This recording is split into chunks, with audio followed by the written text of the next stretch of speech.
ರಾಜ್ಯದಲ್ಲಿ ಅಧಿಕಾರ ಹಂಚಿಕೆಯ ಹಂಗಾಮದ ಮಧ್ಯೆ ಡಿಸಿಎಂ ಡಿಕೆ ಶಿವಕುಮಾರ್ ಅವರು ನಿನ್ನೆಯೇ ದಿಲ್ಲಿಗೆ ಹೋಗಿದ್ರು. ದೆಹಲಿಯಲ್ಲಿ ರಾಹುಲ್ ಗಾಂಧಿ ಭೇಟಿಗೆ ಪ್ರಯತ್ನಿಸಿದರೂ ಸಾಧ್ಯವಾಗಲಿಲ್ಲ. ಈ ಮಧ್ಯೆ ನಾಯಕತ್ವ ಬದಲಾವಣೆ ಬಗ್ಗೆ ಸಿದ್ದರಾಮಯ್ಯ ಮಹತ್ವದ ಹೇಳಿಕೆ ನೀಡಿದ್ದಾರೆ. ಎಷ್ಟು ದಿನ 5 ವರ್ಷ ನಾನೇ ಸಿಎಂ ಅಂತ ಹೇಳ್ತಿದ್ದ ಸಿದ್ದರಾಮಯ್ಯ ಈಗ ಎಲ್ಲವನ್ನೂ ಹೈಕಮಾಂಡ್ ಮೇಲೆ ಹಾಕಿದ್ದಾರೆ. ಹೈಕಮಾಂಡ್ ತೀರ್ಮಾನ ಮಾಡಿದಂತೆ 5 ವರ್ಷ ತಾವೇ ಸಿಎಂ ಆಗಿ ಮುಂದುವರಿಯುವುದಾಗಿ ಹೇಳಿದ್ದಾರೆ. ಒಂದಲ್ಲ ಎರಡೆರಡು ಬಾರಿ ಹೈಕಮಾಂಡ್ ತೀರ್ಮಾನ ಮಾಡಿದ್ರೆ ಅನ್ನೋ ಮಾತನ್ನ ಹೇಳಿದ್ದಾರೆ. ಇದು ನವೆಂಬರ್ ಕ್ರಾಂತಿಗೆ ಮತ್ತಷ್ಟು ಪುಷ್ಟಿ ಕೊಟ್ಟಿದ್ದು, ಸಿದ್ದು ನಡವಳಿಕೆ ನೋಡ್ತಿದ್ರೆ ಪವರ್ ಶೇರಿಂಗ್ ಫಿಕ್ಸ್ ಅನ್ನೋ ಅನುಮಾನ ಹುಟ್ಟುಹಾಕಿದೆ. ಕೆಲ ತಿಂಗಳ ಹಿಂದೆ ದೆಹಲಿಯಲ್ಲೇ ಕುಳಿತು ಮುಂದಿನ 5 ವರ್ಷ ನಾನೇ ಸಿಎಂ ಎಂದು ಸಿದ್ದರಾಮಯ್ಯ ಘರ್ಜಿಸಿದ್ರು. ಆದ್ರೀಗ ಹೈಕಮಾಂಡ್ ತೀರ್ಮಾನಿಸಿದರೆ ಮಾತ್ರ ಎಂದು ಹೇಳಿದ್ದಾರೆ. ಇದನ್ನ ಗಮನಿಸಿದ್ರೆ ರಾಜ್ಯ ಕಾಂಗ್ರೆಸ್ನಲ್ಲಿ ಬದಲಾವಣೆಯ ಗಾಳಿ ಬೀಸ್ತಿದೆ ಅನ್ಸುತ್ತೆ. ಹೈಕಮಾಂಡ್ ಕೂಡ ನಾಯಕತ್ವ ಬದಲಾವಣೆಗೆ ಒಲವು ತೋರಿದೆಯಾ ಅನ್ನೋ ಪ್ರಶ್ನೆ ಉದ್ಭವಿಸಿದೆ. ನವೆಂಬರ್ ಕೋಲಾಹಲದ ಮಧ್ಯೆ ಭಾನುವಾರ ಸಂಜೆ ದೆಹಲಿಗೆ ತೆರಳಿದ್ದ ಡಿಕೆಶಿ ಹೈಕಮಾಂಡ್ ನಾಯಕರ ಭೇಟಿಗೆ ಅವಕಾಶ ಕೇಳಿದ್ರು. ಇಂದು ಬೆಳಿಗ್ಗೆ 11 ಗಂಟೆಗೆ ಭೇಟಿಯಾಗಲು ಸಮಯ ನೀಡಿದ್ದಾರೆ ಎನ್ನಲಾಗ್ತಿತ್ತು. ಆದರೆ ಹೈಕಮಾಂಡ್ ನಾಯಕರು ಭೇಟಿಗೆ ಅವಕಾಶ ನೀಡಿಲ್ಲ. ಡಿಕೆಶಿಗೆ ರಾಹುಲ್ ಗಾಂಧಿ ಭೇಟಿಗೆ ಅವಕಾಶ ಸಿಕ್ಕಿಲ್ಲ. ಬಿಹಾರ ಚುನಾವಣೆಯತ್ತ ಬ್ಯುಸಿಯಾಗಿದ್ದಾರೆ ಎನ್ನಲಾಗಿದೆ. ಇನ್ನು ಎಐಸಿಸಿ ಅಧ್ಯಕ್ಷ ಮಲ್ಲಿಕಾರ್ಜುನ್ ಖರ್ಗೆ ದೆಹಲಿಯಿಂದ ಹೊರಗಿದ್ದಾರೆ. ಕೆಸಿ ವೇಣುಗೋಪಾಲ್ ಕೂಡ ದೆಹಲಿಯಲ್ಲಿಲ್ಲ.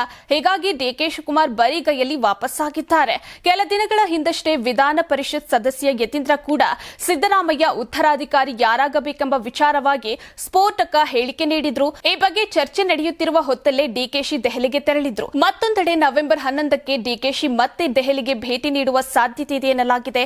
ಒಟ್ನಲ್ಲಿ ನವೆಂಬರ್ 14ರ ಬಳಿಕ ಕರ್ನಾಟಕದಲ್ಲಿ ರಾಜಕೀಯ ಕ್ರಾಂತಿಯಾಗಲಿದೆ ಅನ್ನೋದು ಸ್ಪಷ್ಟವಾಗ್ತಿದೆ. ರಾಜ್ಯದಲ್ಲಿ ನಾಯಕತ್ವ ಬದಲಾವಣೆ ಚರ್ಚೆಯ ನಡುವೆ ಸತೀಶ್ ಜಾರಕಿಹೊಳಿ ಕುತೂಹಲಕಾರಿ ಹೇಳಿಕೆ ನೀಡಿದ್ದಾರೆ. ಏಕನಾಥ್ ಶಿಂದೆ ಒಬ್ರೆ, ಪಾವರ್ ಕೂಡ ಒಬ್ರೆ. ಇನ್ನೊಬ್ಬ ಏಕನಾಥ್ ಶಿಂದೆ ಪಾವರ್ ಹುಟ್ಟಿಕೊಳ್ಳಲು ಆಗುವುದಿಲ್ಲ ಎಂದಿದ್ದಾರೆ. ಮಹಾರಾಷ್ಟ್ರ ಮಾದರಿಯಲ್ಲಿ ರಾಜಕೀಯ ಬೆಳವಣಿಗೆಗಳು ನಡೆಯಲಿದೆ ಎಂದು ವಿಪಕ್ಷಗಳು ಭವಿಷ್ಯ ನುಡಿದಿವೆ. ಆದರೆ ಕರ್ನಾಟಕದಲ್ಲಿ ಬಂಡಾಯದ ಪ್ರಯತ್ನ ಅಸಾಧ್ಯ ಎಂದು ಸ್ಪಷ್ಟಪಡಿಸಿದ್ದು ಡಿಕೆಶಿಗೆ ಟಾಂಗ್ ಕೊಟ್ಟಿದ್ದಾರೆ. ರಾಜ್ಯದಲ್ಲಿ ನವೆಂಬರ್ ಕ್ರಾಂತಿ ಆಗುವುದಿಲ್ಲ. ಇನ್ನೊಂದು 20 ರಿಂದ 30 ದಿನ ಅಷ್ಟೇ. ಏನಾಗುತ್ತೆ ನೋಡೋಣ. ಯಾವುದೇ ಕ್ರಾಂತಿ ಆಗೋದಕ್ಕೆ ಹೈಕಮಾಂಡ್ ಅವಕಾಶ ನೀಡುವುದಿಲ್ಲ. ನಾನು 30 ವರ್ಷದಿಂದ ಅಹಿಂದ ಭಾಗವಾಗಿದ್ದೇನೆ. ಪರಮೇಶ್ವರ್, ಮಹದೇವಪ್ಪ ಎಲ್ಲರೂ ಅದರ ಭಾಗ. ನಾವೇನು ಸಿಎಂ ಸ್ಥಾನ ಕೇಳಿಲ್ಲ. 2028ರ ಚುನಾವಣೆ ಆಗಬೇಕು. ಆಗಿನ ಸ್ಥಿತಿಗತಿ ನೋಡಿಕೊಂಡು ಯಾರು ನಾಯಕತ್ವ ವಹಿಸಬೇಕು ಅನ್ನೋದು ನಿರ್ಧಾರ ಆಗಲಿದೆ ಅಂತ ಹೇಳಿದ್ದಾರೆ. ನಾಯಕತ್ವ ಬದಲಾವಣೆ ಕುರಿತು ಗೃಹ ಸಚಿವ ಡಾಕ್ಟರ್ ಜಿ ಪರಮೇಶ್ವರ್ ಅವರು ಇವತ್ತು ಮಹತ್ವದ ಸುಳಿವು ನೀಡಿದ್ದಾರೆ. ನಾಯಕತ್ವ ಬದಲಾವಣೆ ಅಥವಾ ಸಂಪುಟ ಪುನಾರಚನೆ ಕುರಿತು ನಿರ್ಧಾರ ಕೈಗೊಳ್ಳುವುದು ಹೈಕಮಾಂಡ್ ಕರ್ತವ್ಯವಾಗಿದೆ. ನಾವು ತೀರ್ಮಾನ ಕೈಗೊಳ್ಳಲು ಸಾಧ್ಯವಿಲ್ಲ. ಅಗತ್ಯವಿದ್ರೆ ಬಿಹಾರ ಚುನಾವಣೆ ಬಳಿಕ ಅಂತಿಮ ತೀರ್ಮಾನ ಮಾಡ್ತಾರೆ. ಡಿಕೆ ಶಿವಕುಮಾರ್ ನಮ್ಮ ಅಧ್ಯಕ್ಷರು. ಅವರು ಸಿಎಂ ಆಗಬೇಕಾ ಅಥವಾ ಬೇಡವಾ ಅನ್ನೋದನ್ನ ನಿರ್ಧರಿಸಲು ನಮಗೆ ಹಕ್ಕಿಲ್ಲ. ಹೈಕಮಾಂಡ್ ತೀರ್ಮಾನ ಮಾಡಿದಾಗ ನಾವು ಅದಕ್ಕೆ ಬದ್ಧರಾಗಿದ್ದೇವೆ. ಸಚಿವ ಕೆಎಚ್ ಮುನಿಯಪ್ಪ ಪಕ್ಷದಲ್ಲಿ ಹಿರಿಯರು ಮತ್ತು ಸಮರ್ಥರು ಕೂಡ. ಅವರು ಸಮುದಾಯದಲ್ಲಿ ಪ್ರತಿಷ್ಠಿತರು. ಮುನಿಯಪ್ಪ ಸಿಎಂ ಆದ್ರೆ ತಪ್ಪೇನು, ನಾನು ಕೂಡ ಸಂತೋಷ ಪಡುತ್ತೇನೆಂದು ಹೀಗೆನ್ನುವ ಮೂಲಕ ಮಹದೇವಪ್ಪ ಕೂಡ ಸಿಎಂ ಸ್ಥಾನದ ರೇಸ್ನಲ್ಲಿದ್ದಾರೆ ಅನ್ನೋ ಸುಳಿವು ನೀಡಿದ್ದಾರೆ. ನವೆಂಬರ್ ಕ್ರಾಂತಿ ಮತ್ತು ಸಿಎಂ ಬದಲಾವಣೆ ಕೂಗು ಜೋರಾಗ್ತಿದ್ದಂತೆ ಕಾಂಗ್ರೆಸ್ ಪಕ್ಷದೊಳಗೆ ಭಿನ್ನಮತ ಶುರುವಾಗಿದೆ. ದಲಿತ ನಾಯಕರು ಒಟ್ಟಾಗಿ ಶಕ್ತಿ ಪ್ರದರ್ಶನದ ಮೂಲಕ ಹೈಕಮಾಂಡ್ಗೆ ಎಚ್ಚರಿಕೆ ಸಂದೇಶ ರವಾನಿಸಲು ಮುಂದಾಗಿದ್ದಾರೆ. ಸಚಿವ ಸತೀಶ್ ಜಾರಕಿಹೊಳಿ ಹೆಸರು ಪ್ರಸ್ತಾಪವಾಗ್ತಿದ್ದಂತೆ ದಲಿತ ನಾಯಕರಲ್ಲಿ ಉತ್ಸಾಹ ಹೆಚ್ಚಿಸಿದೆ. ಡಿಸೆಂಬರ್ ಅಥವಾ ಜನವರಿಯಲ್ಲಿ ದಲಿತರ ಬೃಹತ್ ಸಮಾವೇಶ ಆಯೋಜಿಸುವ ಸಿದ್ಧತೆ ನಡೆದಿದೆ. ಚಿತ್ರದುರ್ಗ ಅಥವಾ ದಾವಣಗೆರೆ ಜಿಲ್ಲೆಯಲ್ಲಿ ಈ ಸಮಾವೇಶ ನಡೆಯಬಹುದೆಂಬ ಚರ್ಚೆಗಳಿವೆ. ಇದೇ ವಿಚಾರವಾಗಿ ದಲಿತ ನಾಯಕರು ಸಭೆ ನಡೆಸಿದ್ದಾರೆ. Satish Jarkiholi, doctor H C. Mahadevappa, doctor G Parameshwar ಮತ್ತು ಕೆಎಚ್ ಮುನಿಯಪ್ಪ ಭಾಗವಹಿಸಿದ್ರು. ಸಮಾವೇಶದ ಮೂಲಕ ಸಿಎಂ ಸಿದ್ದರಾಮಯ್ಯಗೆ ಬಲ ತುಂಬುವ ಉದ್ದೇಶ ಇದೆ ಎನ್ನಲಾಗ್ತಿದೆ. ಅಥವಾ ಸಿಎಂ ಬದಲಾವಣೆಯಾದರೆ ದಲಿತರಿಗೆ ಹುದ್ದೆ ನೀಡಿ ಎಂಬ ಬೇಡಿಕೆ ಮುಂದಿಡುವ ಸಾಧ್ಯತೆಯೂ ಇದೆ. ಸಚಿವರ ವಿಶ್ವಾಸ ಗಳಿಸಲು ಸಿಎಂ ಸಿದ್ದರಾಮಯ್ಯ ಹೊಸ ತಂತ್ರಕ್ಕೆ ಮುಂದಾಗಿದ್ದಾರೆ. ಅಕ್ಟೋಬರ್ 13ರಂದು ಸಂಪುಟ ಸಹೋದ್ಯೋಗಿಗಳಿಗಾಗಿ ಔತಣಕೂಟ ಏರ್ಪಡಿಸಿದ್ರು. ಇದೀಗ ಮತ್ತೆ ರಾಜ್ಯೋತ್ಸವ ಪ್ರಶಸ್ತಿ ಆಯ್ಕೆ ಸಭೆ ಬಳಸಿಕೊಂಡು ಸಚಿವರನ್ನು ವಿಶ್ವಾಸಕ್ಕೆ ತೆಗೆದುಕೊಳ್ಳುವ ಪ್ರಯತ್ನ ಮಾಡ್ತಿದ್ದಾರೆ.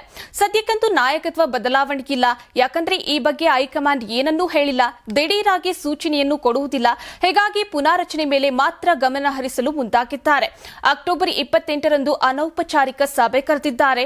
ಪುನಾರಚನೆಗೆ ಗ್ರೀನ್ ಸಿಗ್ನಲ್ ಸಿಗದಿದ್ರೆ ನಾಯಕತ್ವ ಬದಲಾವಣೆ ಫಿಕ್ಸ್ ಅನ್ನೋದು ಖಚಿತ. ಹೀಗಾಗಿ ಬಹಳ ಮುತುವರ್ಜಿ ವಹಿಸಿ ಎಚ್ಚರಿಕೆಯ ಹೆಜ್ಜೆ ಇಡ್ತಿದ್ದಾರೆ. ನಾಯಕರ ಅಂದಾಜಿಗೂ ಮೀರಿ ಹೈಕಮಾಂಡ್ ಯಾವ ಕ್ರಮ ಕೈಗೊಳ್ಳಲಿದೆ ಅನ್ನೋದು ತೀವ್ರ ಕುತೂಹಲ ಕೆರಳಿಸಿದೆ. ಎಲ್ಲಾ ಗೊಂದಲಗಳಿಗೆ ದೆಹಲಿ ಅಂಗಳದಲ್ಲೇ ಉತ್ತರ ಸಿಗುವ ಸಾಧ್ಯತೆ ಹೆಚ್ಚಿದೆ. ಕೇಂದ್ರ ಸಚಿವ ಎಚ್.ಡಿ. ಕುಮಾರಸ್ವಾಮಿ ಮತ್ತೆ ಕರ್ನಾಟಕದ ರಾಜಕೀಯದಲ್ಲಿ ಸಕ್ರಿಯರಾಗಿದ್ದಾರೆ. ಸಾಲು ಸಾಲು ಬಿಜೆಪಿ ನಾಯಕರು ದೇವೇಗೌಡರು ಮತ್ತು ಕುಮಾರಸ್ವಾಮಿಯನ್ನ ಭೇಟಿಯಾಗ್ತಿದ್ದಾರೆ. ಡಿಸ್ಚಾರ್ಜ್ ನಂತರವೂ ಈ ಭೇಟಿಗಳು ಮುಂದುವರಿಯುತ್ತಲೇ ಇದ್ವು. ಅದೇ ವೇಳೆ ಕೇಂದ್ರ ಸಚಿವ ಅಮಿತ್ ಶಾ ಅವರ ಸೂಚನೆಯ ಮೇರೆಗೆ ಎಚ್.ಡಿ. ಕುಮಾರಸ್ವಾಮಿ ರಾಜ್ಯ ರಾಜಕಾರಣದಲ್ಲಿ ದಿಢೀರ್ ಎಂಟ್ರಿ ಕೊಟ್ಟಿದ್ದಾರೆ. ಸೈಲೆಂಟ್ ಆಗಿದ್ದ ಎಚ್.ಡಿ. ಕುಮಾರಸ್ವಾಮಿ ಮತ್ತೆ ಆಕ್ಟಿವ್ ಆಗಿದ್ದು ರಾಜ್ಯ ರಾಜಕಾರಣದಲ್ಲಿ ಕುತೂಹಲ ಕೆರಳಿಸಿದೆ. ಕಾಂಗ್ರೆಸ್ಸಿನ ಒಳಗೊಳಗಿನ ಗೊಂದಲಗಳ ಲಾಭವನ್ನ ಸರಿಯಾಗಿ ಬಳಸಿಕೊಳ್ಳದ ಬಿಜೆಪಿ ನಾಯಕರ ಕುರಿತು ಅಮಿತ್ ಶಾ ಅಸಮಾಧಾನ ವ್ಯಕ್ತಪಡಿಸಿರುವುದಾಗಿ ವರದಿಯಾಗಿದೆ. ಬೆಂಗಳೂರು ಮೂಲಭೂತ ಸೌಕರ್ಯ, ಭ್ರಷ್ಟಾಚಾರ ಮತ್ತು ಆರ್ಎಸ್ಎಸ್ ವಿರುದ್ಧದ ವಾತಾವರಣ ಮುಂತಾದ ವಿಷಯಗಳಲ್ಲಿ ಬಿಜೆಪಿ ಸದ್ದು ಮಾಡದಿರುವುದೇ ಶಾ ಸಿಟ್ಟಿಗೆ ಕಾರಣವಾಗಿದೆ. ಮುಂದಿನ ತಿಂಗಳಲ್ಲಿ ಕರ್ನಾಟಕದಲ್ಲಿ ರಾಜಕೀಯ ಸಂಕಟ ಉಂಟಾಗಬಹುದು ಎಂದು ಅಂದಾಜಿಸಲಾಗಿದೆ. ಈ ಹಿನ್ನೆಲೆಯಲ್ಲಿ ಅಮಿತ್ ಶಾ ಅವರು ತಮ್ಮ ಸಹೋದ್ಯೋಗಿ ಎಚ್.ಡಿ. ಕುಮಾರಸ್ವಾಮಿಯನ್ನು ಅಖಾಡಕ್ಕೆ ಇಳಿಸಿದ್ದಾರೆಂಬ ಮಾಹಿತಿ ಹೊರಬಿದ್ದಿದೆ. ಗುಂಪುಗಾರಿಕೆಯಲ್ಲಿ ತೊಡಗಿಸಿಕೊಂಡಿರುವ ರಾಜ್ಯ ನಾಯಕರಿಗೆ ಸಂದೇಶ ರವಾನಿಸಿ ಎನ್ನುವ ಸೂಚನೆಯನ್ನು ಅಮಿತ್ ಶಾ ಕುಮಾರಸ್ವಾಮಿಗೆ ನೀಡಿದ್ದಾರೆ ಎನ್ನುವ ಚರ್ಚೆ ಜೋರಾಗಿ ನಡೆಯುತ್ತಿದೆ.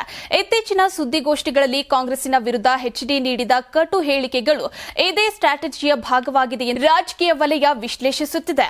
ಚಿತ್ತಾಪುರದಲ್ಲಿ ಆರ್ಎಸ್ಎಸ್ ಶತಮಾನೋತ್ಸವ ಸಂಭ್ರಮಕ್ಕೆ ಪಥಸಂಚಲನ ನಡೆಸೋಕೆ ಸಿದ್ಧತೆ ನಡೆಸಿದೆ. ಈ ವಿಚಾರ ಕೇಂದ್ರ ಹೈಕೋರ್ಟ್ನ ಕಟಕಟೆಯಲ್ಲಿದೆ.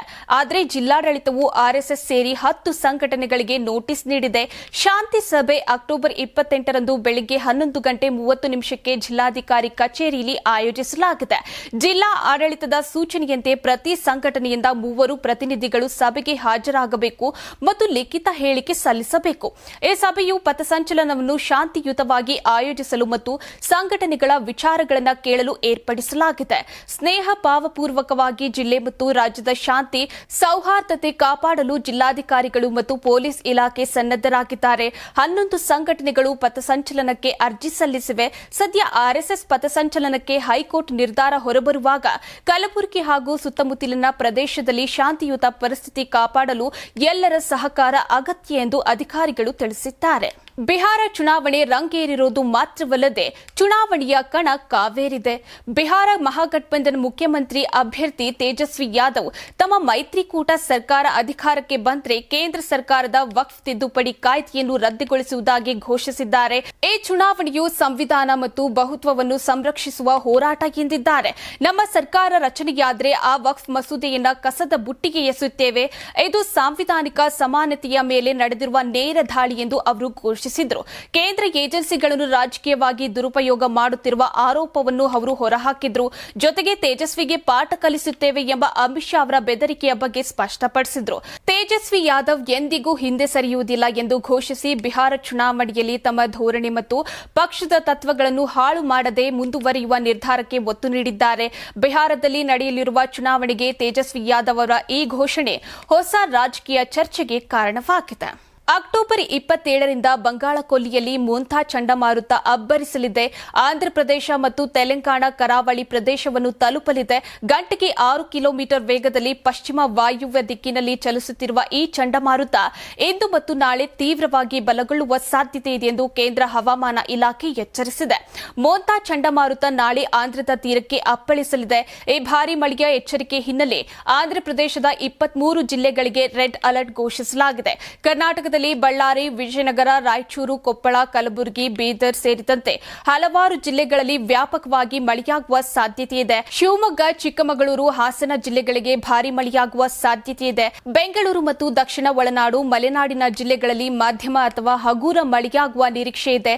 ಚಂಡಮಾರುತದ ಎಫೆಕ್ಟ್ ಅಕ್ಟೋಬರ್ 29ರವರೆಗೆ ಮುಂದುವರಿಯಬಹುದು. ಕರಾವಳಿ ಆಂಧ್ರಪ್ರದೇಶದಲ್ಲಿ ಭಾರೀ ಮಳೆಯಾಗುವ ಸಾಧ್ಯತೆಯ ಹಿನ್ನೆಲೆಯಲ್ಲಿ ವಿಪತ್ತು ನಿರ್ವಹಣಾ ತಂಡಗಳನ್ನು ಸನ್ನದ್ದಗೊಳಿಸಲಾಗಿದೆ.